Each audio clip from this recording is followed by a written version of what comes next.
జీవితంలో ఎప్పుడైనా ఎవరికైనా ఐ లవ్ యూ చెప్పారా? చాలా మందికి చెప్పారు. చాలామంది చెప్పారు. పెళ్ళికి ముందు, పెళ్ళికి తర్వాత? ముందు తర్వాత కూడా. దాంట్లో ఒక ఇంట్రెస్టింగ్ ఎపిసోడ్ ఏదైనా? ఇంట్రెస్టింగ్ ఎపిసోడ్ అది నా పర్సనల్.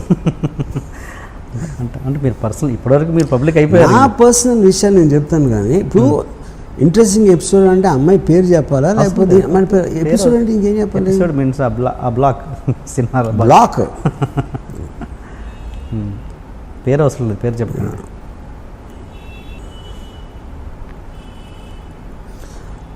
ఇంజనీరింగ్ కాలేజ్లో ఉన్నప్పుడు ఒక సత్య అని ఒక అమ్మాయిని ఇష్టం. అమ్మాయి మెడికల్ కాలేజ్ అమ్మాయి. షీ వాజ్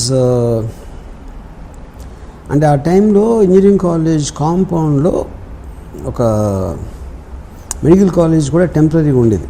అంటే బిల్డింగ్స్ తర్వాత కడుతున్నారు, ఈ లోపల యూజ్ చేయడానికి అన్నట్టు ఒక బిల్డింగ్ యూజ్ చేశారు అనమాట. సో వాళ్ళందరూ ₹1,00,000 డొనేషన్ కట్టి వచ్చిన వాళ్ళు, మేమందరం 10,000 12,000 కట్టి ఇంజనీరింగ్ బ్యాచ్. ఓకే. సో మా అందరికీ కూడా ఒక ఇన్ఫీరియారిటీ కాంప్లెక్స్ ఉండేది. కానీ మెడికల్ కాలేజ్లో అమ్మాయిలు ఉండేవారు, ఇంజనీరింగ్ కాలేజ్లో చాలా తక్కువ. ఇప్పుడు దాంట్లో అందరికన్నా అమ్మాయి సత్య అమ్మాయి ఒక కార్లో వచ్చేది, blue Padmini Premier college, Padmini Premier car. College కాంపౌండ్లోకి ఆ కార్ ఎంటర్ అవుతుంది. ఇప్పుడు కూడా కూర్చున్నారు, ఇన్ని ఇయర్స్ అయిన తర్వాత అసలు ఆ కార్ అలా ఎంటర్ అయ్యి రోడ్ మీదకి వస్తూ ఉంటే ఇక్కడ నా హృదయంలో బ్యాక్గ్రౌండ్ మ్యూజిక్ ఇవన్నీ. ఆ అమ్మాయిని ఎప్పుడు నేను దగ్గరికి వెళ్ళి అంటే నాకు తర్వాత పరిచయం అయింది, కానీ పరిచయం ఏంటంటే ఇంకొక ఫ్రెండ్ ఉండేవాడు కాలేజీలోనే, ఆడు కైజర్ అని, ఆడు చాలా అందంగా ఉంటాడు. అతని సిస్టర్ కూడా మెడికల్ కాలేజ్ అనమాట. సో అతని సిస్టర్ ద్వారా పరిచయం చేసుకుని నన్ను ఆడ బ్యాచ్లో ఒక గ్యాంగ్ ఓడ్ లాగా చెప్పాడు నా గురించి అమ్మాయికి. నేను కూడా ఎప్పుడు అంటే అమ్మాయి అందం ముందు కానీ స్టేటస్ ముందు ఎందుకు పనికిరాను అనే ఫీలింగ్ నాకు ఉంది, కాబట్టి నేను ఎప్పుడూ ఒక ఆరాధించేవాడిని, లవ్ చేసేవాడిని, కానీ ఎప్పుడు నేను అసలు ఏంటది అమ్మాయి నాది అవ్వాలి, వెళ్ళి ప్రపోజ్ చేయాలి నా ఆలోచన కూడా నాకు రాలేదు. And I use to think ఆ అమ్మాయి కైజర్తో లవ్లో ఉంది అని అనుకున్నాను నేను ఆ టైంలో. సో చాలా రోజుల తర్వాత, ఇయర్స్ తర్వాత రియలైజ్ అది ఏం లేదు, అమ్మాయికి ఇప్పుడు నేనంటే ఇష్టం అని. అది ఇప్పుడు తర్వాత నా పెళ్ళి అయిపోయిన తర్వాత తెలిసింది. సో ఇది అదేమంటారు, దాన్ని ఎక్కవలసిన రైలు జీవితకాలం లేట్ అంటారు కదా, అలాంటిది మాట అది. మీరు ప్రతి వాళ్ళ విషయంలో ఇలాగే లేట్ చేస్తున్నట్టున్నారు, శ్రీదేవి విషయంలో కూడా. కరెక్ట్. మరి సో నేను నిజంగా లవ్ చేసిన అమ్మాయిలందరినీ ఇలాగే పట్టుకున్నా. మరి ఏదో ఒక టైంలో గుణపాఠం రావాలిగా, వచ్చి కరెక్ట్ టైంలో ప్రపోజ్ చేయడం, అది పాయింట్. కానీ ఇవన్నీ యాక్చువల్గా సత్య శ్రీదేవి ప్యారల్గా జరిగింది. ఎందుకంటే సత్య రియల్ పర్సన్, శ్రీదేవి గారేమో స్క్రీన్ మీద పర్సన్. ఓకే, అంటే శ్రీదేవి టాపిక్ వస్తే ఏంటి మీరు అన్నారు గుణ. నాకు ఇంకోటి ఒక విషయం ఏంటంటే, నేను శ్రీదేవి గారు అంటే ఆ టైంలో ఒక ఇది చెప్పాను, కానీ నాకు యాక్చువల్గా నియర్లీ ఒక 10 years నేను జయసుధ్ గారితో విపరీతంలో ఉన్నాను. ఒక కాలేజ్ టైం అంటే జ్యోతి cinema.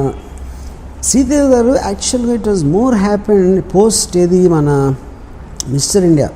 Okay, mister India time నుంచి అంతకుముందు ఒక ఇది వేటగాడు టైంలో లేదా 16 టైంలో కొంచెం స్లైట్లీ సెక్స్ సింబల్ ఇమేజ్ ఉంటుంది. బట్ ఒక పర్సనల్ లెవెల్లో ఫ్యాసినేషన్ అనేది నాకు బాగా ఫిల్మ్ ఇండస్ట్రీలోకి వచ్చిన తర్వాత నుంచి స్టార్ట్ అయింది యాక్చువల్గా.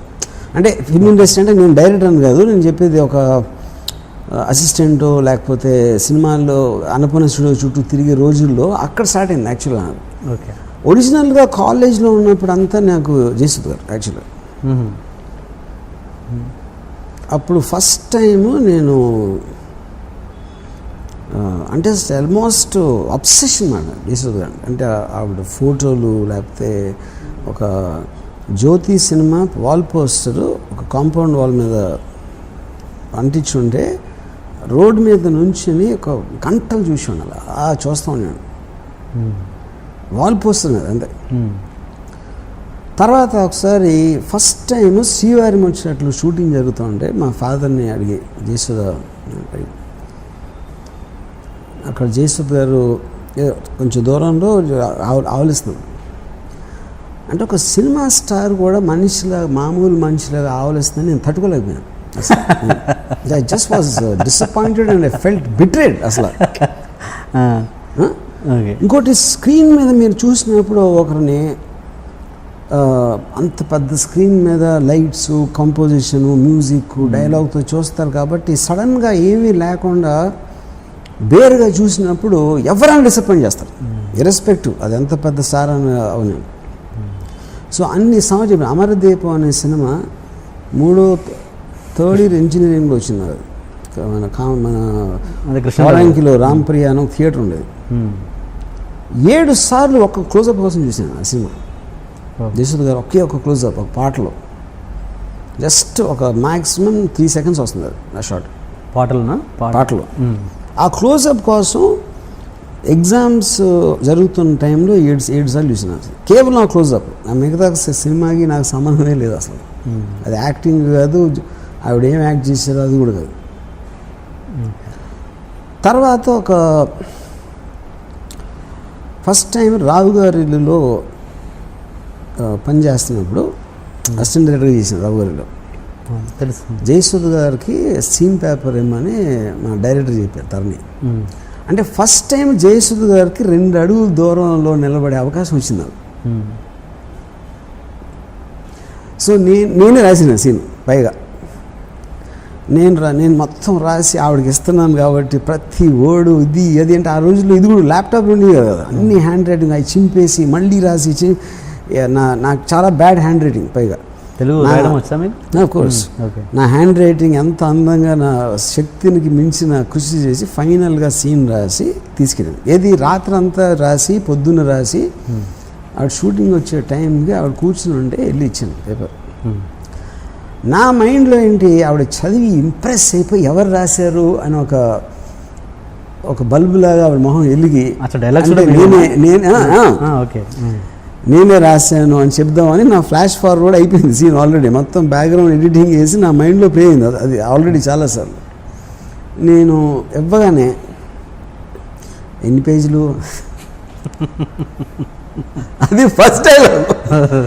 అది ఆబ్వియస్లీ ఐ నో ఆవిడ అన్ని సినిమాలు చేసాక మళ్ళీ సీన్ చూసి ఎక్సైట్ అయిపోయేంత సీన్ అనేది ఏ సీన్లోనే రాదు అంత ఒక ఆర్టిస్ట్కి. యూనో ఎన్ని పేజీలు అంటే నేను ఏదో చెప్పాను. అప్పుడు సీన్ వినిపిద్దామంటే అవుట్టి షార్ట్ చెప్పు చాలా. ఇప్పుడు ఆ సీన్ అంతా చదివి ఓపిక ఇనేది లేదు. అప్పుడు మొత్తం నా ప్రేమ, నా ఆరాధన అంతా మీద ఒక చెంబుడు నీళ్లు టబాక్ వేసే అయిపోయింది అక్కడ. దాని తర్వాత మనీ సినిమాకి నేను ప్రొడ్యూస్ చేయడానికి ఆవిడతో మాట్లాడటానికి ఆవిడ ఇంటికి వెళ్ళాను. నేను ఇంకా తల దువ్వేసుకుని వేసి నాకున్న బెస్ట్ షర్ట్ అన్నీ వేసుకుని ఆవిడ ఇంటికి వెళ్ళి నేను బెల్ కొడితే తలుపు ఇలా తెరుచుకుంది. నాకేం కనపడలా. ఏం కనపడలేదు ఏంటంటే అది నితిన్ కపూర్ చెస్ట్, అది నా ఎదురుగా ఉంది అక్కడ.